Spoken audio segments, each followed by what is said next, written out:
안녕하세요. 김포에 거주하고 있는 32살 여성입니다. 저는 23살의 나이에 결혼을 했었고, 25살에 이혼을 경험했어요.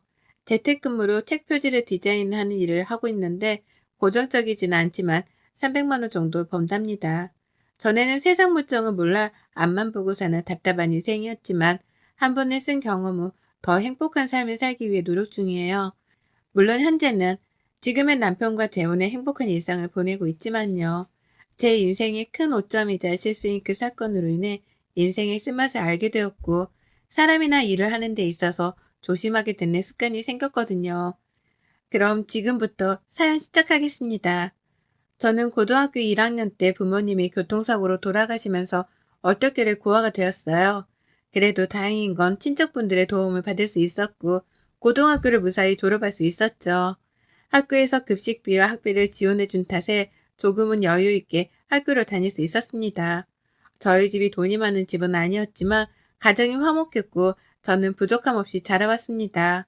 하지만 부모님이 돌아가신 뒤 세상에 혼자 남았다는 사실에 두려움과 무서움을 느낀 저는 돈부터 벌어야겠다고 생각했어요. 대학은 생각도 안 하고 돈이 되는 일이면 닥치는 대로 했습니다. 하루에 4시간 자면서 일을 했는데 새벽에는 학원 청소를 했고 주간에는 디자인 회사에서 사무 보조, 저녁에는 식당 설거지에 아르바이트를 했어요. 같이 식당에서 아르바이트를 하며 알게 된 친구가 저보고 돈에 환장했냐며 핀잔을 줄 정도였어요. 저는 디자인 회사에서 근무하며 처음으로 디자인이라는 것에 대해 흥미를 느꼈고 조금 늦긴 했지만 그동안 일을 하며 모아둔 돈으로 22살에 서울에 있는 대학에 진학했어요. 그렇게 늦가기 대학생이던 저는 신입생들과 어울리기 힘들었죠. 그러다 저녁 후 복학을 한 같은 과 학생과 나이가 있다는 동질감 때문인지 금방 친해졌습니다. 여전히 아르바이트를 했지만 대학 생활을 하며 나름의 로망이 있던 저는 그 남자와 사랑의 감정이 싹텄고 만난 지 1년 반 정도 되었을 때 결혼을 결심했어요. 그렇게 어리다면 어린 나이인 23살 끝자락에 그 남자와 결혼을 했죠. 지금 생각해보면 그 결혼을 왜 했나 싶고 아이가 없던 것이 다행이다 싶네요. 아무것도 몰랐을 때라 저에게 가족이 생긴 것 자체가 너무 좋았고 시어머니로부터 싫은 소리를 들어도 헤헤 웃을 정도로 저는 정말 바보였습니다. 일찍 부모님을 여인 탓에 시어머니가 제 엄마라고 생각하자고 다짐했고 행복한 결혼 생활을 할 수 있을 줄 알았어요. 시어머니는 여자는 밖에서 일하는 것보다 남편의 내조를 잘 해야 한다며 남편을 떠받들어야 한다는 말씀을 하셨죠. 옛날 사고방식을 가지신 분이었던 터라 성질이 조금 급하셨어요. 저를 볼 때마다 손주가 빨리 보고 싶구나. 결혼한 지가 언젠데 아직도 소식이 없니? 라고 묻곤 하셨죠. 하지만 남편은 제대로 된 직장을 잡지 못하고 갈팡지팡을 하고 있는 상태였죠. 결혼한 마당에 언젠간 아이까지 낳아야 해서 저대로 답답한 마음에 남편에게 한마디 했어요. 자기야, 구직 활동을 계속하고 있는 건 알겠지만 이제 어느 정도 자리는 잡아야 하지 않을까? 우리도 언젠가는 아이를 낳을 테고 그러려면 미리 준비를 해야 하는 게 맞는 것 같아서. 그러게, 나도 취직을 빨리 해야 하는데 그게 잘 안 되네? 그래도 자기는 좋겠다. 평이 좋았나? 아르바이트를 하다가 직원으로 스카우트 제의라니. 제가 조언을 해주니 남편은 씁쓸한 표정으로 잠시 다녀온다며 밖을 나가더라고요. 그러고는 잠시 뒤 시어머니에게 연락이 왔는데 매우 화가 난 목소리였어요. 너 인연 남편 길을 살려줘도 모자란 마당에 우리 아들 길을 죽여? 네? 그게 갑자기 무슨 말씀이세요? 길을 죽이다니요, 어머니. 갑자기 왜 그러세요? 아이도 못 낳는 년, 근본도 없는 년이 어디다 대고 하늘 같은 남편한테 충고질이야? 네 죽은 애미가 그렇게 가르치던 뭐라고 했길래 애가 이렇게 힘이 없는 거야, 어? 어머니 별말 안 했고요. 앞으로 살면서 아이도 낳을 거고 한데 직장 빨리 잡아야 하지 않겠냐고. 저 그 말한 게 전부인데요. 부모가 없어서 그런지 배운 게 없어서 그런 건지 너는 머리가 없니? 남편을 떠받들고 살아야지. 너는 회사 다닌다고 유세 부리는 거냐 뭐냐? 그놈의 회사가 뭐라고? 시어머니가 어느 날부턴가 저에게 막말을 하더라고요. 아마 제가 남편에게 충고를 한 뒤부터 그러는 걸 보니 남편이 시어머니에게 신세 한탄이라도 했나 봅니다. 시어머니 말대로 아무것도 가진 게 없는 저에게 잔소리 아닌 잔소리를 들어 자존심에 금이 갔는지 그 뒤로는 약간 저를 대하는 것도 달라지더라고요. 저를 귀찮아한다고 느낄 정도로 조금씩 변하기 시작했습니다. 당연히 시어머니도 저를 더 깔보기 시작하셨고, 부모도 없이 자라 큰본도 모르는 년 이라며 항상 막말은 기본 옵션이었고 저를 구박하지 못해 안달난 사람 같았죠. 결혼 후 저는 디자인에 대한 꿈을 포기하고 시어머님 말대로 내조를 위해 일을 관둔 상태였습니다. 어느 날 남편이 취직을 했다며 대기업은 아니지만 알아주는 회사에 취직을 했다는 겁니다. 그래서 가족들은 너나 할 것 없이 기뻐하며 고기 파티까지 했어요. 그랬더니 남편은 회사 생활도 잘하고 내가 앞으로 가정에 충실할게. 그동안 고생 많았어. 남의 앞으로 잘 살아보자고 화이팅을 외치더라고요. 그렇게 2년 정도의 시간이 지나고 남편과 시댁과 저는 원만하게 잘 지내고 있었습니다. 예, 이제 차들이도 사봤으니 손주로 좀 안겨줘야 하지 않겠니? 시간도 얼추 지난 것 같은데 자리도 잡았으니 이제 슬슬 준비해야 하지 않겠니? 네, 어머니, 노력해볼게요. 조금만 기다려주세요. 시어머니의 말이 틀린 말은 아니었기에 저는 남편에게 같이 노력하자고 이야기했어요. 하지만 웬일인지 남편은 저에게 쌀쌀맞게 대했고 예전에 비해 많이 무뚝뚝한 모습이었습니다. 아이가 생기지 않자 시어머니는 저를 닥달하기 시작했고 저는 스트레스가 이만저만 아니었어요. 여보, 요즘 무슨 일 있어? 회사일 많이 힘들지? 라며 다가가려 해도 피곤하니까 말 걸지 마. 그만 자자. 집에서 집안일만 하는 사람이 뭘 알아? 라며 무시하더라고요. 그렇게 대화는 자연스레 단절되었고 저도 점점 지쳐갈 즈음 시어머니가 일하는 남편한테 잘 좀 해라. 남편은 무릇 아내가 하기 나름인데 고생하는 내 아들 먹이라고 보약도 잔뜩 했다. 회사에 두고 먹으라고 했으니 갖다 주렴. 이라며 보약을 전해주라 해서 남편의 회사에 갈 일이 생겼죠. 로비에서 아무리 연락을 해도 받지 않아 안내 직원에게 전달을 부탁하고 밖으로 나왔는데 남편 차가 앞에 서더니 웬 여자와 함께 차를 타고 가는 게 아니겠어요? 저는 설마하고 택시를 잡아 남편 차를 따라가 보았는데 믿기 힘들게도 대낮에 모텔로 들어가는 겁니다. 끝까지 쫓아가서 사실 확인을 하고 이혼을 했어야 했는데 그러지 못해서 안타까웠죠. 그때도 바보같이 저는 설마 아니겠지 하며 택시를 타고 집으로 돌아왔어요. 남편은 야근을 한다며 12시가 다 돼서야 집에 들어왔고 주말에는 출장을 가야 한다며 저보고 짐을 싸달라고 하더라고요. 그렇게 출장짐을 싸고 빨래를 하며 옷을 뒤적거렸는데 여자 냄새가 나는 것 같기도 하고 낮에 있었던 일 때문인지 여간 신경 쓰이는 게 아니더라고요. 그렇다고 남편에게 물어보자니 속 좁은 여자가 될 것 같기도 하고 그래서 버텼습니다. 아무것도 아니라고 생각하며 버텼죠. 그렇게 다음날 아침 남편이 출장을 가고 주말에 혼자 커피를 한잔하며 쉬고 있었는데요. 갑자기 모르는 번호로 연락이 오는 겁니다. 전화를 받았는데 웬 여자였어요. 안녕하세요. 좀 만났으면 하는데요. 조항국 씨 와이프 되시죠? 저 김미란이라고 하는데요. 저랑 좀 만났으면 해요. 기니 할 말도 있고요. 전화를 받는 순간 저는 직감적으로 알 수 있었어요. 전화를 한 사람은 바로 남편이 바람을 피고 있는 내연녀라는 것을요. 그날 저녁에 집 근처 커피숍에서 만나기로 했습니다.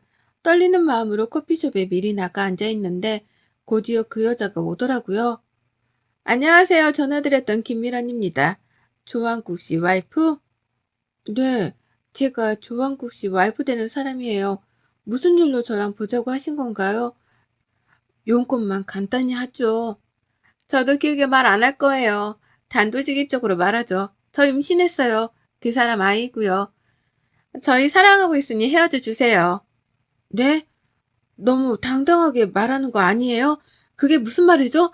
그 사람 아이를 가졌다고요? 근데 그거 알아요? 지금 그쪽이 내 남편 만나는 거요. 그걸 불륜이라고 하는 거예요. 불륜인 거 알아요. 그러니 헤어져 달라는 말이에요. 그럼 불륜이 아닌 게 되잖아요. 저 한국식 아이도 가졌고 그쪽은 아직 뭣도 없으니 한 살이라도 젊을 때 떠나요. 어이가 없네요. 뭐가 그렇게 당당해요? 나 만나는 거 한국식도 알아요? 오늘 들은 이야기는 못 들은 걸로 하죠. 남편이랑 얘기해 볼게요. 어이가 없어도 너무 없네. 그렇게 커피를 다 마시지도 못하고 자리를 박차고 나왔습니다. 집까지 무슨 정신으로 들어왔는지도 모르겠고요. 집에 오니 슬프지도 않고 화도 안 나고 직접 내 연애를 만나 바람을 피웠다는 사실 확인도 했는데 오히려 아무런 기분도 안 들고 공허함이 느껴지더라고요. 그렇게 창밖을 보며 멍 때리고 있는데 시어머니에게 전화가 왔습니다. 넌 주말인데 남편이 집에 없으면 시댁에 와서 좀 커들고 해야지. 연락도 안 하니? 라며 말을 하는데 그저 듣고 가만히 있으니 열을 받으셨는지 늘 하시던 레파토리로 욕을 하시더라고요. 어머니 죄송하지만 저 힘드니까 이번에는 좀 쉴게요. 이년이 미쳤네. 근본도 없는 년이 커둬줬더니 이제는 시댁을 나물라라 하네. 뭘 배웠니 너? 어머니 나중에 전해주세요. 끊을게요. 수화기 너머로 온갖 욕설을 내뱉으며 소리를 지르는 시어머니의 목소리가 들렸어요. 남편에게 전화를 했더니 전화를 받지 않았고요. 바쁘니 나중에 연락해 라는 문자만 올 뿐이었죠. 시어머니에게 이런저런 일을 다 이야기하고 이혼할 거라는 말을 장문의 문자로 보냈어요. 또 그 목소리를 들으면 저도 열불이 날 것 같아서 꾹꾹 눌러 담아 썼습니다. 어디 갈 힘도 없었고요. 다음날 아침 시어머니가 저에게 전화를 하셨는데 가관이더라고요. 내연녀가 있다는 사실과 그 내연녀가 임신까지 했다는 사실에 잠시 당황하셨지만 이내 남편의 편을 들며 아나무인으로 말씀하시더라고요. 역시 팔은 안으로 굽는 건지. 남자가 큰일을 하다 보면 밖으로 눈을 돌릴 수도 있는 거지. 그리고 너는 못 가진 손주도 대신 가져줬잖냐. 그리고 너는 그동안 네 남편이 고생할 때 집에서 혼자 뭐 했니? 그것도 다 네 업보다. 어머님, 지금 그게 저한테 하실 말인가요? 바람을 피웠고 내 연녀가 애까지 있는데 감싸다니요. 이런 경우가 어딨나요? 세상 사람들이 다 손가락질 할 일인데 지금 그 사람이 잘했다는 거예요? 그동안 너한테 해준 게 있고 걷어줬으니 그런 건 아무런 흠이 아니다. 네가 이해해야지. 이런 말을 들으며 충격 아닌 충격을 받고 너무 뻔뻔한 시어머니의 태도에 저는 진절머리가 났습니다. 지금까지 살아오면서 틀리게 살았다고 생각한 적은 한 번도 없는데 저런 말을 들으니 제가 지금까지 무얼 했나 싶고 돌아가신 부모님한테 너무 죄송해서 차마 죄송이라는 말도 꺼내기 어렵더라고요. 저는 결심했습니다. 더 이상의 결혼 생활을 유지하기 어렵다고 판단했어요. 그렇게 남편이 출장에서 돌아오고 나서 나 사실 그 여자 만났어. 너 많이 사랑한다더라. 아이도 생겼다 그러던데 이혼하자. 무슨 말도 안 되는 소리야? 네가 걔를 왜 만나? 이혼은 절대 안 돼. 내가 해결해 볼게. 해결은 무슨 해결이야. 아이를 가졌다는데. 깔끔하게 이혼하자. 더 말할 것도 없어. 안 그래? 나를 찾아올 정도면 아주 대단한 각오를 했던 모양인데 넌 모르고 있었나 봐? 그게 말이 된다고 생각해? 아, 몰라. 이혼은 절대 안 되고. 회사에 소문이라도 나면 어쩔 거야? 감당할 수 있어? 내가 감당을 왜 하냐? 네가 감당해야지. 네 새끼인데. 나야 이혼하면 끝이야. 사람들이 무섭니? 불륜이 잘못된 건지 알긴 아나 보네. 그럼 그렇게 뻔뻔하게 나오면 안 되지. 처음에는 좋은 남편 이미지를 놓치지 않고 싶어서인지 이혼에 대해 많이 생각한 애 눈치더라고요. 가만히 있을 제가 아니었죠. 아주 감사하게도 그 여자가 제게 메시지로 초음파 사진을 비롯해 남편과 함께 찍은 사진을 여러 장 보내면서 헤어져 달라고 말하는 바람에 그 자체가 증거가 되었죠. 그래서 그걸 빌미로 회사에 대자보를 붙여서 얼굴 팔리고 싶지 않으면 곱게 이혼하라고 했더니 일주일도 안 돼서 먼저 이혼서를 갖고 오더라고요. 우리 이제 그만하자. 서로 질질 끌으면 좋을 거 없잖아. 내가 책임져야 할 아이도 생겼고 서로 갈 길 가자. 그렇게 결혼이 가벼운 거였으면 왜 나랑 했니? 그 여자랑 하지. 그동안 좋았겠네? 원하던 아이도 생기고 나를 피했던 이유가 이거였어? 젊었을 때 그 시간이 너무 아깝다 진짜. 우리가 이렇게 될 줄 알았어? 위자료는 두둑히 챙겨줄 테니까 어디 가서 이상한 헛소리 하지 마. 너나 잘하세요. 이혼하는 게 아니라 너는 이혼 당하는 거야. 뻔뻔한 새끼야. 그렇게 이혼 서류에 도장을 찍고 진짜 남남이 되었는데 시어머니한테 연락이 오더라고요. 이혼해도 너는 갈 데도 없는 고아야. 거둬준 은혜를 끝까지 모르는구나. 없는 거 거둬줬더니 고맙다고 하지는 못할 망정 끝까지 그 돈을 받아? 그 돈이 내 돈인 건 알아? 네가 위조를 왜 받아? 네가 잘했으면 남자가 밖으로 안 나돌지. 진작에 잘하지 그랬니요? 어머니, 아니, 아줌마. 그 사람 불륜으로 소송해서 더 뜯어내 볼까요? 증거 아직 제 손에 차고 넘치는데 본인이 바람 폈다고 말한 거 다 녹음했고 멍청하게 그 여자는 사진까지 보내던데요. 위자료 1억으로 끝내는 거 다행으로 아세요. 남은 여생 구치소에서 보내고 싶으면 계속 하세요. 뭐? 아줌마? 야 이년아, 너 말 다 했어? 이게 보자 하니까 내가 무슨 죄를 지었다고 그러냐? 해볼 테면 해봐라. 끝까지 남의 집안 망쳐먹고 니 갈 길 가는구나. 어디 한번 해봐. 그 말 후회하지 마세요. 전 한다면 하는 사람이니깐요. 사실 남편에게 위자료로 1억 정도를 받았거든요. 지가 유책 배우자인데도 제가 나중에 딴 말 할까봐 입막음하려고 두둑하게 챙겨주더라고요. 근데 시어머니, 아니 그 아줌마는 그게 그렇게 안 입고 왔는지 저에게 종종 연락을 하더라고요. 속이 뒤집어질 대로 뒤집어진 저는 마음도 지쳤습니다. 그러고는 시어머니, 아니 그 아줌마가 원하는 대로 해드렸습니다. 사실 결혼 생활을 하면서 시어머니가 저에게 퍼부었던 모욕적인 말과 폭언들 정상은 아니잖아요. 제가 왜 그랬는지는 모르겠지만 나름대로 증거가 많이 모아졌더라고요. 저랑 통화했던 거 메시지 주고받은 내역 모조리 다 증거로 제출해서 명예훼손 폭행죄로 고소했답니다. 당연히 합의는 없었어요. 이건 전 남편과의 문제와는 별개니까요. 그제서야 저에게 잘못했다면 용서를 비는데 저는 절대 합의해주지 않았죠. 뭐가 좋다고 저런 사람을 곱게 그냥 내버려 두나요? 예, 내가 잘못했다. 내가 잠시 어떻게 됐었나 봐. 이렇게 사정할 테니 제발 고소는 취하해주지 않으련? 이 늙은이가 살면 얼마나 산다고 그러니 제발 한 번만 용서해다오. 저한테 뭐라고 그러셨어요? 근본 없다고 하셨죠? 걷어줬다고 하셨죠? 그런 분이 저한테 하신 게 뭐가 있어요? 한 번이라도 저 가족이라고 생각한 적은 있으세요? 그리고 본인이 잘못 없다면서요. 그럼 떳떳하게 구셔야지 왜 이렇게 비굴하세요? 다시 한번 말하지만 저는 절대 선처 없습니다. 한 달이 됐건 몇 년이 됐건 그 안에서 잘 살아보세요. 그렇게 시어머니는 실형을 선고받고 구치소에 수감되셨어요. 제가 무시당하며 살아온 세월과 상처에 비하면 아무것도 아니었죠. 그렇게 한바탕 소란이 일고 남편에게 받은 위자료로 저는 시골에 작은 땅을 구입했습니다. 나중에 늙어서 갈 곳 없으면 그곳에 집을 짓고 살자는 막연한 생각으로 땅을 샀어요.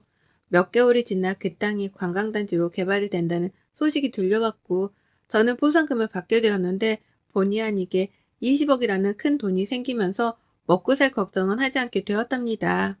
당연히 이 사실은 저밖에 모릅니다. 갑자기 돈이 많아져 저는 그동안 평생 누리지 못했던 것들을 하나씩 해보았어요. 혼자 백화점에 가서 명품을 사보기도 하고 비싼 호텔 뷔페를 먹어보기도 했죠. 그렇게 이혼을 하고 무엇을 해야 할까 하고 혼자 생각 정리 겸 제주도로 여행을 떠났는데 20살 초반에 일했던 디자인 회사 팀장님을 우연히 만났습니다. 여행지에서 우연히 만난 것도 신기하고 반갑기도 해서 커피도 한잔하며 바뀐 연락처도 주고받고 이런저런 이야기를 하며 시간을 보냈어요. 팀장님은 디자인에 대한 꿈을 갖고 회사에서 일하던 제 모습이 보기 좋았다고 하셨어요. 그 말씀을 계기로 여행에서 돌아온 저는 앞으로 무엇을 할지에 대해 고민을 했어요. 그러던 찰나 팀장님에게 연락이 오더라고요.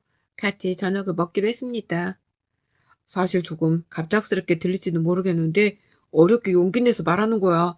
지영 씨가 회사에 다닐 때 사실 내가 많이 좋아했었어. 그래서 고백하려 했는데 갑자기 결혼한다는 얘기 듣고 얼마나 충격이었는지 몰라. 결국 마음을 접긴 했었지만 제주도에서 다시 만나니까 내가 다 잊은 게 아니었더라고. 이제라도 조금은 늦었지만 나랑 만나서 잘 지내보는 게 어때? 지영 씨가 싫으면 거절해도 돼. 미안해. 갑자기 이런 말해서. 저는 팀장님의 고백을 듣고 한참을 고민했어요. 이혼을 한 지도 얼마 안 됐는데 고백을 받은 것도 그렇고 갑자기 다른 사람을 만나서 연애할 자신도 없었습니다. 제 솔직한 심정을 말씀드리니 팀장님은 기다려주신다고 하셨고 그렇게 1년 정도 시간이 지났을까요? 저는 팀장님과 본격적인 연애를 시작했고 재혼을 하게 되었습니다. 결혼하고 나서 저보고 다시 디자인 일을 해보는 게 어떻겠냐고 해서 그렇게 동화책 표지 디자인 일을 시작하게 되었답니다. 지금까지 재미있게 잘 해오고 있는 중이고요. 아, 그리고 우연히 전 남편의 소식을 들었어요. 집 근처에 자주 왕래하던 부동산 사장님이 이야기해 주셔서 알았거든요. 전 남편은 또 한 번 이혼을 했다고 하네요. 이혼 사유가 아주 드라마틱합니다. 자신의 아이인 줄 알았는데 태어나서 여러 가지 검사를 하다가 자신과 혈액형이 일치하지 않았고 그거에 의심을 품은 전 남편이 유전자 검사를 했는데 친자 불일치가 나온 거예요. 처음에는 전 남편의 아이라고 우기던 여자가 유전자 검사를 하고 난 뒤 발뺌을 하지 못하자 이혼 서류를 한 장 두고 아이를 데리고 어디론가 가버렸다고 합니다. 더 이상 동네 창피해서 못 살겠다며 시어머니가 살던 집을 처분하기 위해 금매로 내놓았고 그 과정에서 알게 되셨다고 하네요. 뿌린 대로 거둔다고 자기들이 저지른 죄값 그렇게라도 치르는 거죠 뭐. 아무튼 그런 악연을 모조리 끊어내고 이렇게 잘 살고 있으니 다행인 거죠. 그리고 나중에는 제 이름으로 된 작은 회사를 차려서 저만의 회사를 만들어 보는 것도 꿈이고 욕심이 조금 생겨서 일과 육아를 모두 잘하는 커리어우먼이 되는 게 소원이에요. 아직 젊다면 젊은 나이니까요. 그렇게 벌써 4년 정도의 시간이 흘렀네요. 사실 프리랜서로 일하고 있는 이유가 제가 새 생명을 품고 있기 때문인데요. 남편도 다니는 회사에서 승진도 하고 잘 풀리고 있고요. 시부모님도 너무 따뜻하고 좋은 분이셔서 요즘엔 정말 행복한 일상을 지내고 있는 중이에요. 내년 봄에 태어날 아이는 얼마나 귀엽고 예쁠까요? 저에게 가족의 소중함을 알려준 남편과 시부모님, 앞으로 평생 시부모님이 아닌 내 친부모님이다 생각하고 잘 지내보려 해요. 여러분의 생각은 댓글로 남겨주세요. 오늘도 시청해주셔서 정말 감사합니다.